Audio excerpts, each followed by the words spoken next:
Hello and welcome. Now, so much has been made of the disclosure by Kaduna State Governor Obasani that he inherited a debt burden of 85 billion naira and $587 million and, of course, 115 contractual liabilities from his predecessor, Nasser El-Rufai. The governor of the state, of course, disclosed this at a town hall just to give the people of the state a sense of the challenge he is confronting and why salaries are being delayed. But the issue has caused political tension in the state. And of course, it has pitted the governor against his predecessor, who is considered his political godfather.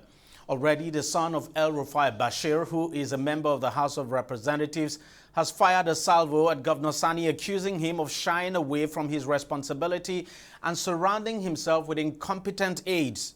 The governor responded by saying, the government, I should say, responded by saying it would not dignify the former governor's son with any response. Now, former Governor El-Rufai himself has not spoken on the matter yet, but there's no doubt that a crack is now appearing in the relations between both the incumbent governor and his predecessor. The irony is that this whole debt saga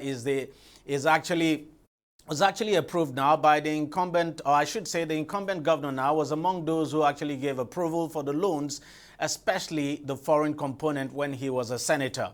But he now appears to be changing course.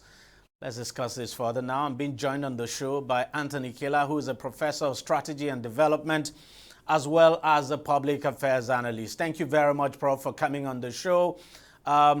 Is this all about politics? Could we describe this as the politics of loans or debts, if you like? Well, there's no doubt there's a bit of politics in it, because anything that involves politicians, there's always politics in that. So no doubt about that at all. But I think there are three levels to this. One is the system thing. And I think it would be good that we as a people should create a system where successors do not blame predecessors for whatever situation they find themselves in. The way to do that is to make sure that before you vie for any office, you must prove that you understand the situation of that office you're vying for. That you must understand that you know what the assets, the liabilities, and what the challenges are before you vie for it. And then you go there being prepared to face the specific problem the office has. Not in abstract, not ideally, but concrete problems. So you know that this is the debt, this is the liability, this is the asset they have, and this is how I'm going to deal with it. I think, beyond the politics or the personalities, the rest of us, we as the people, need to develop that mentality. Of course, this is politics of debt as well, and this is politics of faction going on, because these people, as you pointed out in your intro, are people who have worked together and are people who could have, should have, or probably discussed them privately. So something is amiss there. Exactly, and I'm happy. So, sorry to interject, Prof. I'm happy you raised the point about those who are succeeding or those who are running for political offices now should understand what they're up against. But we're talking about a governor. The incumbent governor was very close to his predecessor, very close. In fact, it's general knowledge that without the support of the former governor, the incumbent governor would probably not have been governor. And, he was part of those who gave approval for especially the foreign component, because usually for the foreign component of the loan, usually the National Assembly would have to give approval. And when he was senator, the incumbent governor was among those who gave approval for this loan. So what exactly is the problem? So why is the governor now saying that he is finding it difficult to pay salaries just because of these loans, the loans that he also approved and the loans that you would expect that he's essentially aware of because of his closeness to the man he succeeded? There's no doubt he was aware of the loan. He was aware of it because he supported the processing of that loan. He was also aware of it because, in fairness to the outgoing governor, the former governor now, he announced it himself. He talked about his loan. I think the problem is that the loan is not serviceable the way they would have wanted to. Technically, there's probably a problem of liquidity, maybe because of the depreciation of the naira. There's not enough money, but then, the federal government said they've given them more money than they had before. But if you're servicing a foreign loan, like people who were doing international business with law, if you took a loan out when the dollar was 900 naira or 700 naira, and now you have to pay more than 1,000 for it, that's going to create a bit of a problem. So objectively, maybe that is what he's facing.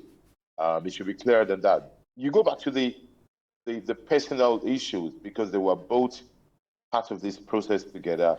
I must say that the silence of former Governor Rufai is very uncharacteristic of him. And, maybe he's following the dictum that where the baby elephant knows his prophet, maybe the father elephant should not know. I do not know. Well, but his son has been talking anyway. Yeah.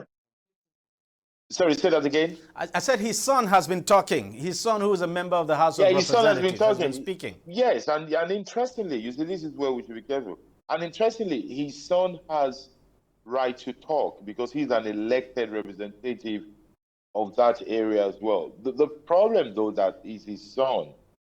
You see, so this issue where you have the new governor who was practically anointed by the former governor, and is being responded to by the son of the former governor, whilst it is legitimate, I really want to say it is not good optics. In a country of millions of people, in a state of hundreds of thousands of people, who could be governor, who could be deputy, who could be House of Reps people, I think somehow we need to learn to make it less the same surname. This country is too young, it's too big to start having surnames and family and blood succeed each other and get to that position. I think it's unfair on the rest of the Now, one thing I want us to talk about, Prof, is that, there seems to be some kind of demonization of debt, so to speak. It's like it's a bad thing to take loans and what have you, because that's the impression one tends to get. People are not asking what the money was done, what was done with the money. If the former governor took a loan, I mean, this massive loan, and then embarked on massive infrastructure project, and you could see then what's wrong with that? Should, the taking of loans be demonized? Because that's exactly what we're seeing now. Yes, there are three angles to that one as well. There is a known culture of considering debt bad. It's a conservative moral culture. William Shakespeare wrote, "Be neither borrower nor lender," but I've always told people that Shakespeare was neither an economist nor a businessman, so we shouldn't be taking an example from him when it comes to matter of business. I think the problem is not whether you borrow or not. The problem is, what do you do with the loan, and two, can you service it? The reward for loan is interest. If you take a loan to eat food, important as food is, that is problem, because the food is not going to be able to yield interest unless you can prove that with the energy that the food gives you, you'll be able to work. Then that will make sense. If you take a loan, you should be using it for capital project that will generate either direct revenue or indirect revenue from taxes. So for every road we build, because of this road we're building, this is what we're going to get from it. I think the real problem we're having is that 8 years in government, we've not been able to see not just what has been done with the loan. And here you're right. The conversation should be what has been done with the loan and what are the benefits of this loan, because the projects the loans were used for should be paying for itself.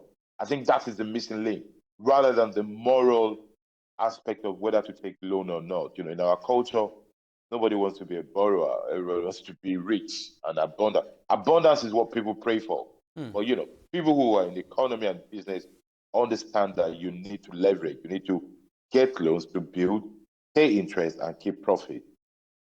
Now, the reason I ask that question is because in the whole of this debate, the whole of this controversy, the governor himself has actually not come out to say, look, this is what the loan or the loans now were used for.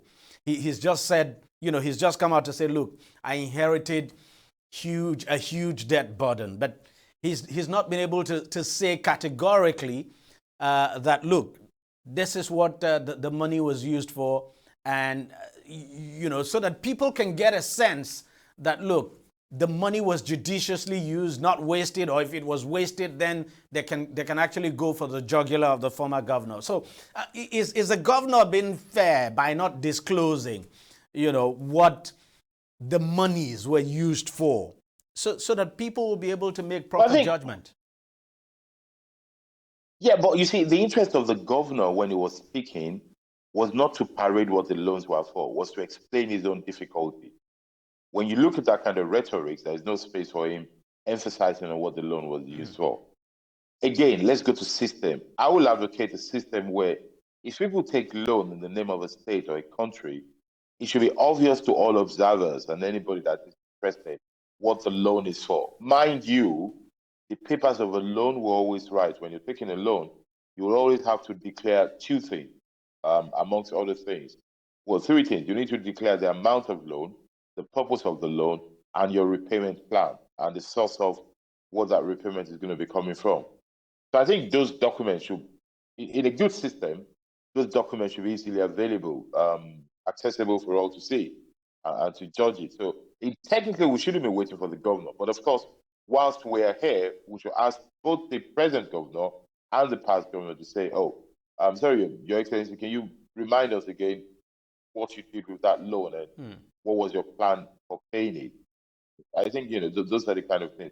But I think this is more politics than economy, this issue that is going on. That is my suspicion, because we must also know that there's been a swift suspension of a woman leader. Yes. That criticized the governor and defended the present governor while defending the past governor. So I suspect politics going on there. But that should not, let us take our eyes off the ball. Politicians will always be politics. But just before I let you go, Prof, what exactly is the issue? Why do we have, it's becoming a trend where political godsons take on their political godfathers, or the godfathers take on their political godsons? You have situations where a governor is held by his predecessor to come into office, and just a few months down the line, they're at each other's throats. What exactly? Usually, this kind of situation is not helpful. It's not even healthy for the development of the states, because usually when it happens, governance suffers. We've seen that in Rivers State. We're seeing it now in Kaduna. We've seen it in other states as well. How can we avoid all of this? Well, let me start before we go to how to avoid it. Let me tell you, cynically, I'm happy that it is happening. Because that will teach people a lesson that they cannot and should not try to plant their successors.